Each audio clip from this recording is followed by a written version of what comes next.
بسم اللہ الرحمن الرحیم اللہ کے نام سے جو رحمان اور رحیم ہے۔ وَلَقَدْ يَسَّرْنَا الْقُرْآنَ لِلذِّكْرِ فَهَلْ مِن مُدَّكِرٍ۔ ہم نے اس قرآن کو نصیحت کے لیے آسان ذریعہ بنا دیا ہے، پھر کیا ہے کوئی نصیحت قبول کرنے والا؟ کسی کام کے نہ کرنے کی کئی وجوہات ہو سکتی ہیں۔ ایک وجہ یہ کہ میں اس لیے نہیں کرتا کہ یہ کام میری شان کے لائق نہیں ہے، میں اس میں عار محسوس کرتا ہوں، یا میں اس لیے نہیں کرتا کہ میں تھک گیا، یا میں اس لیے نہیں کرتا کہ میں تھکا نہیں ہوں لیکن میں سستی کر رہا ہوں۔ تو فرشتے اللہ تعالیٰ کی عبادت و بندگی اور تسبیح میں مسلسل لگے ہوئے ہیں کہ وہ اس میں نہ عار محسوس کرتے ہیں، نہ تھکتے ہیں اور نہ سستی کرتے ہیں۔ ان فرشتوں کو تم اللہ کے ساتھ شریک ٹھہراتے ہو۔ یہ آگے کے مضمون کے لیے ایک تمہید ہے کہ یہ تو ایسی مخلوق ہے جو اللہ کی عبادت اور بندگی کرنے والی ہے، تم ان کو اللہ کے ساتھ شریک ٹھہراتے ہو۔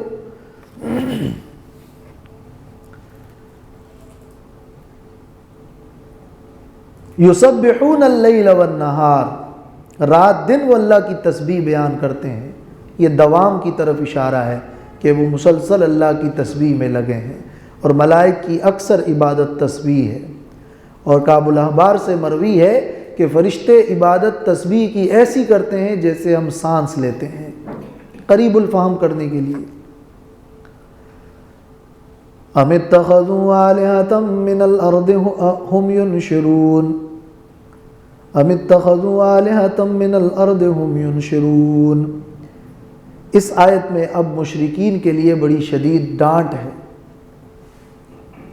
کیا وہ بناتے ہیں آلہتن، معبود، من الارض، زمین سے، ہم ینشرون، کیا وہ بے جان میں جان ڈالتے ہیں، کیا وہ زندہ کرتے ہیں؟ انشار کا مطلب دوبارہ پیدا کرنا ہوتا ہے، حشر اور پھر نشر، اور کبھی انشار کا معنی پہلی دفعہ پیدا کرنا بھی ہوتا ہے۔ تو وہ جو زمین سے جن معبودوں کو انہوں نے معبود سمجھا ہے اور جن کی وہ عبادت کرتے ہیں، کیا وہ الہہ کسی کو زندگی دے سکتے ہیں؟ کیا جو مرے ہیں ان کو دوبارہ پیدا کر سکتے ہیں؟ جب وہ زندگی نہیں دے سکتے تو تمام تر حرکات اور کارکردگیوں کی بنیاد تو حیات ہے، تو وہ تمہارا کچھ بھی نہیں کر سکتے اور انہیں کسی قسم کا کوئی تصرف حاصل نہیں ہے۔ تو جب حق بیان کر دیا کہ وَلَهُ مَن فِي السَّمَاوَاتِ وَالْأَرْضِ، تو باطل کیا ہے؟ غیر اللہ کو معبود بنانا۔ یہ ماقبل سے اس انداز میں مربوط ہو گیا۔ ہم حق کو باطل پر مارنا چاہتے ہیں۔ حق یہ ہے کہ سب اللہ کا ہے، باطل یہ ہے کہ غیر اللہ کو معبود بناؤ۔ تو کیا انہوں نے اس حق کو چھوڑ دیا ہے؟ ام اتخذوا، کیا انہوں نے بنایا ہے آلہۃ، معبود، من الارض، زمین سے، ہم ینشرون۔ یہ ام جو ہے در حقیقت اس ہم پر داخل ہے، یہ استفہام ہم ینشرون پر ہے۔ ہم ینشرون، اہم ینشرون، ام ہم ینشرون، کیا وہ دوبارہ پیدائش کر سکتے ہیں؟ کیا وہ تمہارا کوئی کام چلا سکتے ہیں، نظام چلا سکتے ہیں؟ تو زمین و آسمان اللہ کے لیے ہے، اور آسمان والوں کی نفی کے بعد یعنی فرشتے اللہ کے ساتھ شریک نہیں ہیں، ان کی معبودیت کی تردید کرنے کے بعد اور یہ بتانے کے بعد کہ وہ آسمان کی مخلوق فرشتے اللہ کی عبادت و تسبیح میں لگے ہوئے ہیں، اس کے بعد فرمایا کہ زمین والے بھی سب اللہ تعالیٰ کے حکم کے تابع ہیں، کیا تم ان کو اللہ کے ساتھ شریک ٹھہراتے ہو؟ تو من الارض کا مطلب کیا ہے؟ یعنی معبودین جن کو انہوں نے زمین سے بنایا ہے، اور وہ بھی زمین سے، جبکہ وہ تو بہت عاجز ہیں۔ فرشتے اوپر، آسمان والے اللہ کے تابع ہیں، اور تم نے زمینوں سے پتھر تراش کر اللہ کے ساتھ ان زمینی مخلوق کو تم نے شریک ٹھہرایا ہے۔ تفسیر ماجدی میں ہے کہ ہندوستان والوں کے لیے زمینی خداؤں کی مثالوں کے لیے دور جانے کی ضرورت نہیں ہے. گاؤ ماتا اور گنگا مائی اور اس طرح بندیا چل اور ناگ اور ہنومان اور پیپل اور تلسی وغیرہ یہ ان کے زمینی معبودین ہیں. تو کیا وہ پیدائش کر سکتے ہیں؟ لو کان فیما آلہۃ الا اللہ لفسدتا. یہ اب عقلی انداز میں شرک کی شدید تردید ہے، اور خاص طور پر شرک فی التصرف کا رد ہے کہ تصرف اللہ تعالیٰ کے لیے ہے، آسمانوں میں بھی اور زمین میں بھی. تو کیا اس قسم کے اختیارات کا مالک اللہ کے ساتھ تم دوسروں کو بناتے ہو؟ اور کیا یہ بات معقول ہے؟ یہ تو عقل کے سراسر خلاف ہے. لو کان فیہما آلہۃ، اگر ہوتے زمین و آسمان میں، زمین و آسمان کے لیے، آلہۃ دوسرے معبودین اور مستقل اختیار مند، الا اللہ سوائے اللہ کے، لفسدتا تو البتہ یہ نظام بگڑ جاتا، تو البتہ یہ سارا زمین و آسمان کا نظام خراب ہو جاتا. یہ ایک دلیل ہے جو کہ بہت سادہ سی دلیل بھی ہے، اور اس کے اندر بے اعتبار علم عقائد اور فلسفہ کے بڑی گہرائیاں بھی ہیں. اس کا آسان انداز میں مفہوم یوں ہوگا کہ معبود وہ ہوتا ہے جو کہ ہر اعتبار سے کامل اور مکمل ہو.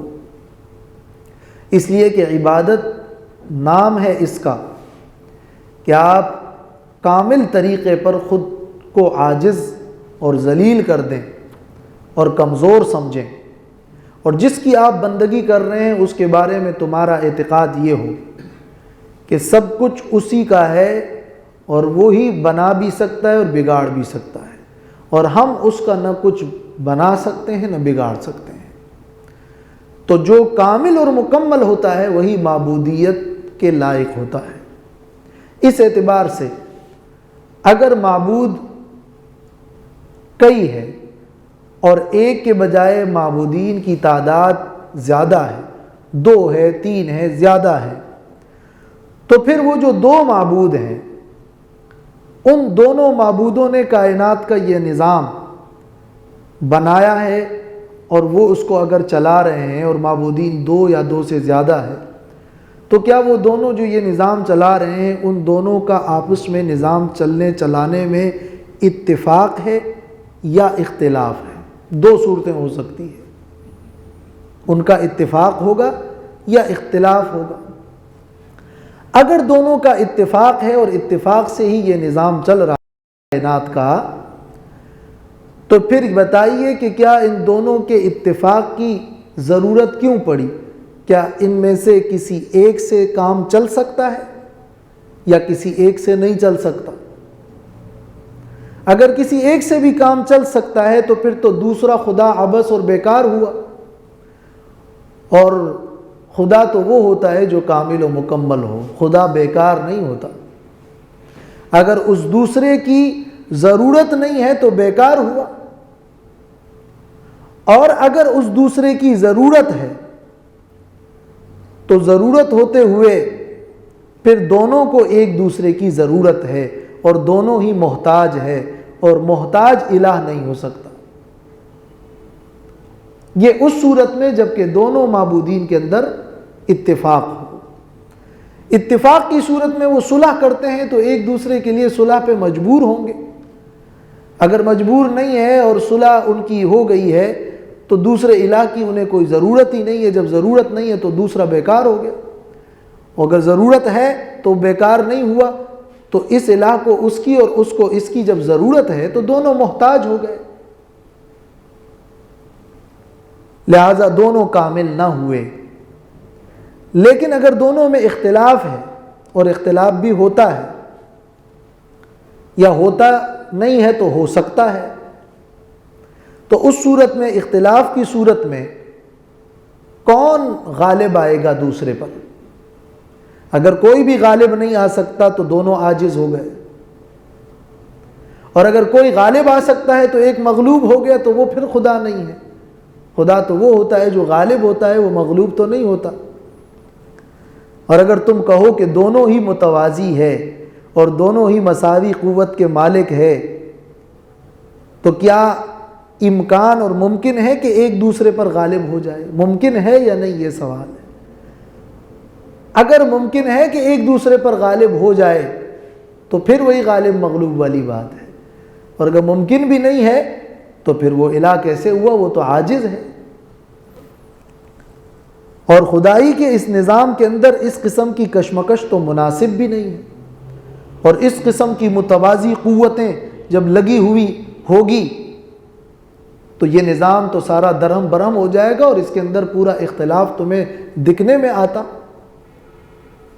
لہذا کائنات کا یہ مسلسل نظام، اس کا وجود میں آنا اور اس حکمت کے ساتھ ایک روش پر چلنا، یہ اس بات کی واضح اور بین دلیل ہے کہ کائنات میں الہہ وہ تعدد کے ساتھ نہیں ہے، تعداد میں نہیں ہے، بلکہ ایک ہی الہ ہے۔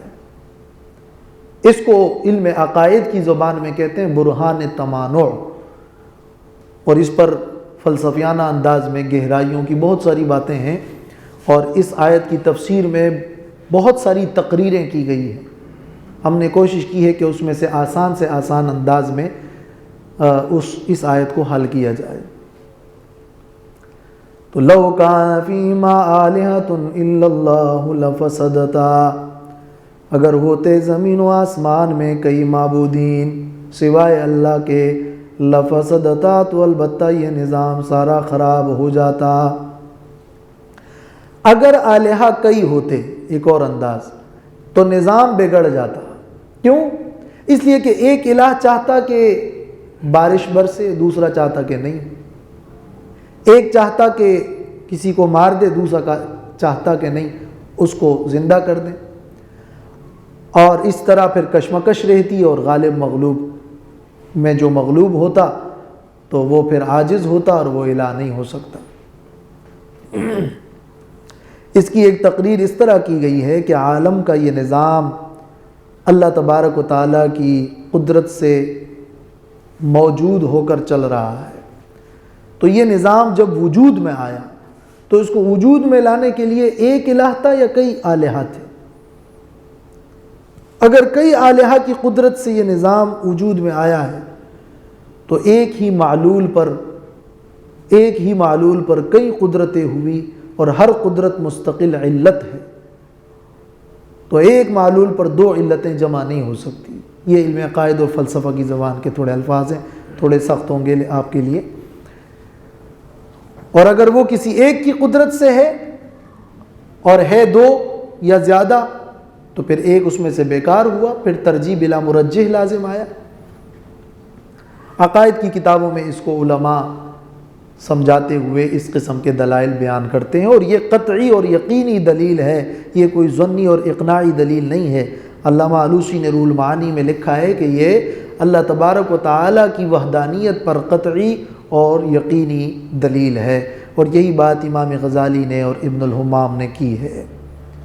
بعض مفسرین نے اس آیت کی توجیہ یوں کی ہے، اور وہ بھی بہت اہم ہے، کہ اگر تمہارے خیال میں کائنات کا یہ نظام دوسرے معبودوں کے حوالے ہوتا تو یہ دوسرے معبود تو سارے عاجز ہیں، ان کا علم کمزور ہے، ان کی قوتیں کمزور ہے، تو کمزوروں کے کام جب حوالے ہوتا ہے تو کام خراب ہوتا ہے۔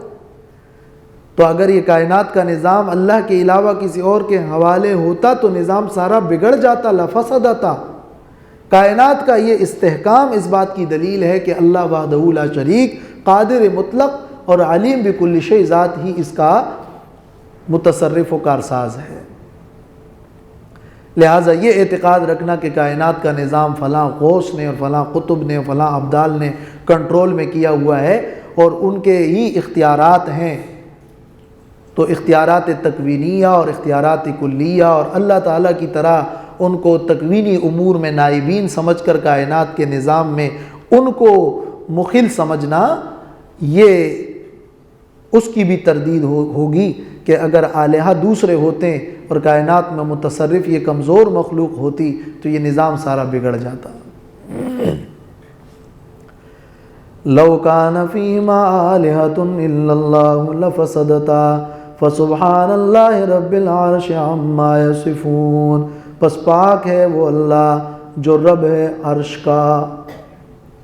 رب العرش کہا کہ تاکہ مشرکین یکدم سے سمجھ لیں کہ وہ اللہ صرف اللہ تعالیٰ ہی ہے. اللہ ہی کو وہ رب العرش کہتے ہیں، اپنے کسی بت اور دوسروں کو وہ رب العرش نہیں کہتے تھے. تو یہ تخصیص ہے اور تاکید اور عظمت بھی ہے کہ جو عرش کا مالک ہے وہی متصرف ہے. تو پاک ہے اللہ رب العرش جو رب عرش کا، عما یصفون ان باتوں سے جو یہ لوگ بیان کرتے ہیں. لا یسأل عما یفعل وهم یسألون. سوال نہیں کیا جائے گا اس اللہ سے، سوال نہیں پوچھا جا سکتا اس اللہ سے. عما یفعل اس چیز کے بارے میں جو وہ اللہ کرتا ہے، وهم یسألون اور وہ پوچھے جائیں گے. اللہ تبارک و تعالی کی جب عظمت بیان کی گئی تو فرمایا اس اللہ کی عظمت میں یہ نقطہ بھی سمجھ لو اور یہ عقیدہ بھی سمجھ لو کہ اللہ وہ ہے جس سے پوچھا نہیں جائے گا اور کسی کو یہ حق ہی نہیں ہے کہ اس سے پوچھے اور اس پر کوئی اعتراض کرے اور اس سے محاسبہ کرے. یہ سارے ہی مفہوم اس میں داخل ہے. اس لیے کہ اللہ وہ ہے کہ جو ہر چیز کا خود مالک ہے اور اس کی حکمتیں کامل و مکمل ہے.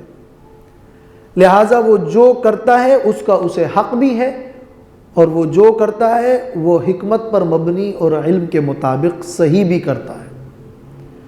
تو اس کا کرنا، اس میں سے کوئی بھی فعل ایسا نہیں ہے جو اس کا حق نہیں بنتا اور اس کے فعل میں کوئی بھی فعل ایسا نہیں ہے جو غلط ہے. جب اس کا کوئی بھی فعل نہ غلط ہو سکتا ہے اور وہ مالک ہر چیز کا مالک و مختار بھی ہے تو اس سے کسی کو پوچھنے کا حق نہیں ہے. یہ ہے لا یسأل عما یفعل. اور وہ اپنے بندوں کے بارے میں جو کچھ فیصلے کرتا ہے، کسی کو ذلیل کرتا ہے، کسی کو عزت دیتا ہے، کسی کو مارتا ہے، کسی کو پیدا کرتا ہے، وہ کائنات میں جو کچھ بھی کر رہا ہے یہ سب کچھ ایک لعب و لہو نہیں ہے بلکہ یہ اس کی حکمت کے تقاضے کے مطابق بھی ہے اور اس کو اس کا پورا پورا حق بھی حاصل ہے. اور اس اللہ پر کسی کا کوئی حق نہیں ہے، واجبی حق نہیں ہے. وہ جو چاہے کرے، اس کی مرضی، لیکن جو کرتا ہے صحیح کرتا ہے، عدل کے مطابق کرتا ہے. اللہ تعالیٰ کی ذات کو مخلوق پر کسی طرح قیاس نہ کرو کہ مخلوق سے آپ پوچھ سکتے ہیں کہ ایسا کیوں کیا. اس لیے کہ مخلوق کے کام میں خلل کا امکان ہے، اللہ تعالیٰ کے کسی فعل میں خلل کا کوئی امکان نہیں ہے. جو کرتا ہے اللہ کرتا ہے اور اللہ جو کرتا ہے صحیح کرتا ہے. اس لیے کہ وہ مالک بھی ہے اور اس لیے کہ وہ حکیم بھی ہے. اور مخلوق جو کچھ کرتے ہیں وہ نہ مالک ہے اور نہ ہی ان کا علم کلی ہے. لہذا مخلوق سب عاجز ہے اور عاجز سے پوچھا جائے گا. وَهُمْ يُسْأَلُونَ. ان لوگوں سے ان کے اعمال کے بارے میں پوچھا جائے گا. بعض یونان کے فلاسفہ اللہ کو محدود الاختیار اور محدود القوا سمجھتے ہیں. ان کی بھی تردید ہو رہی ہے اور یہ اللہ تعالیٰ کی عظمت بھی ہے. اللہ تبارک و تعالیٰ جو کرتا ہے وہ صحیح کرتا ہے اور اس کی حکمتوں کا احاطہ ممکن نہیں ہے. یہ وہ نقطہ ہے کہ جب کوئی یہ سمجھتا ہے تو اس کے بعد بہت سے لوگ ہیں اور جوان طبقے میں خاص طور پر کہ اللہ تعالیٰ نے ایسا کیوں کیا، ایسا کیوں کیا، ہمیں پیدا کیوں کیا، اللہ کا کیا مقصد. یہ سوالات، ان سب کا جواب یہ ہے کہ اس کو مخلوق پر نہ قیاس کرو. اللہ تعالیٰ نے جو کچھ کیا ہے اللہ کو کسی سے کوئی حاجت نہیں، اللہ کو کسی سے کوئی غرض نہیں. لہٰذا اللہ جو کرتا ہے وہ تم سے کسی غرض کے لیے نہیں کرتا ہے. تو کیوں کرتا ہے؟ وہ اپنے عدل و حکمت کا اظہار کرتا ہے۔ اس کی حکمت کیا ہے؟ اس کی حکمتوں کا تم احاطہ کر نہیں سکتے۔ ان کی بعض حکمتوں کو بیان کیا جا سکتا ہے، مگر کلی طور پر اللہ جو کرتا ہے وہ اپنے علم کلی سے کرتا ہے، اور اللہ کی حکمتوں کا احاطہ ممکن نہیں ہے۔ تو نہ تمہیں حق حاصل ہے اور نہ اس قسم کے سوالات کرنے چاہیے۔ وہ کامل بھی ہے اور وہ حکیم بھی ہے۔ جب اللہ نے کیا تو صحیح کیا۔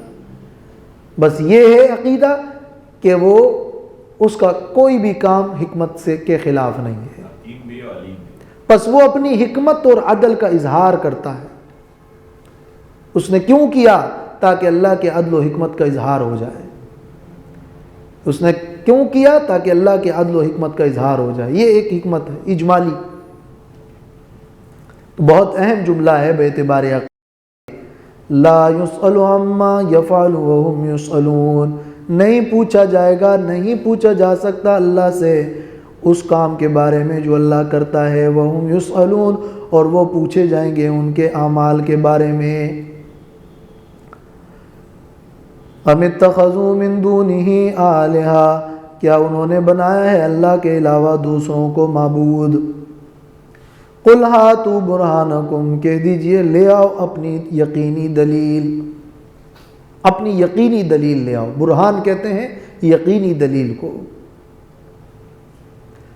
صرف توحید پر دلیل نہیں پیش کی، دلیل عقلی دینے کے بعد کہا تم جو شرک کرتے ہو اپنے شرک پر دلیل لے آؤ۔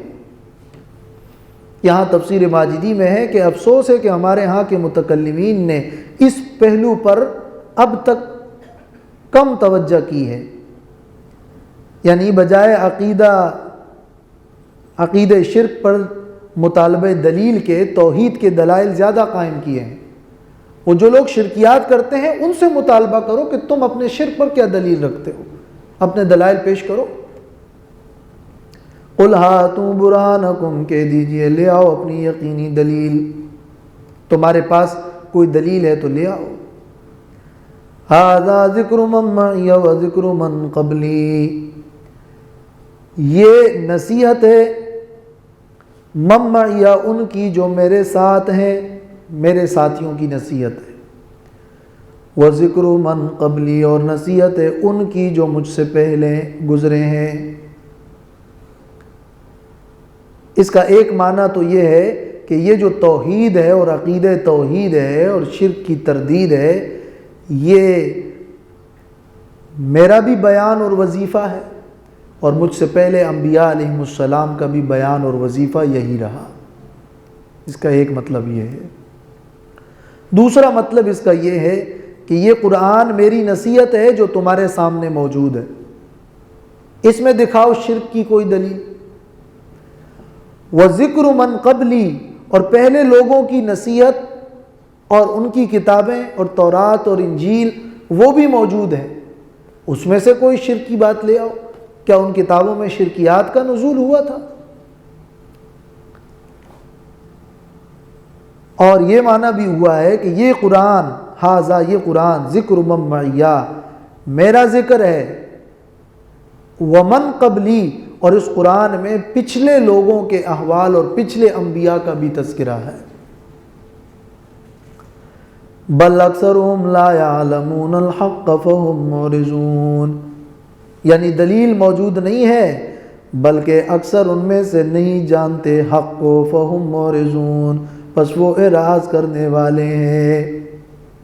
یہ اب سورت کے اول سے منسلک ہو گیا، یعنی سورت کے اول میں کیا تھا کہ اقترب للناس حسابهم وهم فی غفلۃ معرضون، اور اب کیا ہے؟ دلائل ان کے پاس کچھ نہیں ہے، یہ تو غفلت میں ہے۔ بل اکثرهم لا يعلمون، بلکہ ان میں سے اکثر نہیں جانتے حق کو، حق کو یعنی قرآن کو نہیں جانتے، یعنی توحید کو نہیں جانتے، یعنی لہو ما فی السماوات و ما فی الارض کو نہیں جانتے جو کہ حق ہے۔ بل نقذف بالحق علی الباطل فہم معرضون، پس وہ اعراض کرتے ہیں تفکر سے، غور و فکر سے، چنانچہ وہ غفلت میں ہیں۔ تو دو قصور ہیں، لا یعلمون، علم نہیں ہے، جہالت ہے، معرضون اعراض کرتے ہیں اور ضد کرتے ہیں۔ تو جہالت کی وجہ سے ضد ہے اور ضد کی وجہ سے جہالت ہے، یہ دونوں ایک دوسرے کے لیے سبب ہے۔ وَمَا أَرْسَلْنَا مِن قَبْلِكَ مِن رَّسُولٍ إِلَّا نُوحِي إِلَيْهِ أَنَّهُ لَا إِلَٰهَ إِلَّا أَنَا فَاعْبُدُونِ۔ یہ اب دلیل عقلی دلائل کے بعد اور شرکی دلائل کی تردید کے بعد یہ نقلی دلیل ہے، یعنی یہ عقیدہ توحید کوئی ایسی نئی بات نہیں ہے جو آ گئی، یہ عقل کے مطابق ہونے کے ساتھ ساتھ پچھلے تمام انبیاء علیہم السلام کا وظیفہ رہا ہے۔ چونکہ ذکر من قبلی کا لفظ پچھلی آیت میں آیا کہ یہ نصیحت اور وظیفہ پچھلے تمام انبیاء کا رہا، تو اسی مناسبت سے یہ فرمایا جا رہا ہے کہ یہ توحید کا عقیدہ قدیم ترین دین ہے، اور جو تمہاری شرکیات ہے یہ انسانی ذہن کی اختراعات ہے۔ وَمَا أَرْسَلْنَا مِن قَبْلِكَ مِن رَّسُولٍ، اور نہیں بھیجا ہم نے آپ سے پہلے کسی رسول کو، إِلَّا نُوحِي إِلَيْهِ، مگر ہم نے انہیں یہ وحی بھیجی تھی، أَنَّهُ لَا إِلَٰهَ إِلَّا أَنَا، کہ بے شک نہیں ہے کوئی بھی معبود، کوئی بھی متصرف، کارساز، مختار، الا انا، مگر میں ہی ہوں، فاعبدون، پس میری ہی عبادت کرو اور غفلت نہ کرو۔ یہ غفلت سے بیداری کے لیے عقیدہ توحید کا ذکر ہے، اور وہ عقیدہ توحید اعتقادی پہلو بھی اس کا ہے کہ انہ لا الہ الا انا، اور عملی پہلو بھی اس کا یہ ہے کہ فاعبدون، میری ہی بندگی اور عبادت کرو۔ یہ مسئلہ توحید یہ کوئی اختلافی مسئلہ نہیں ہے، یہ تمام انبیاء کا اتفاقی مسئلہ ہے کہ معبود وحدہ لا شریک ہے۔ وآخر دعوانا الحمدللہ۔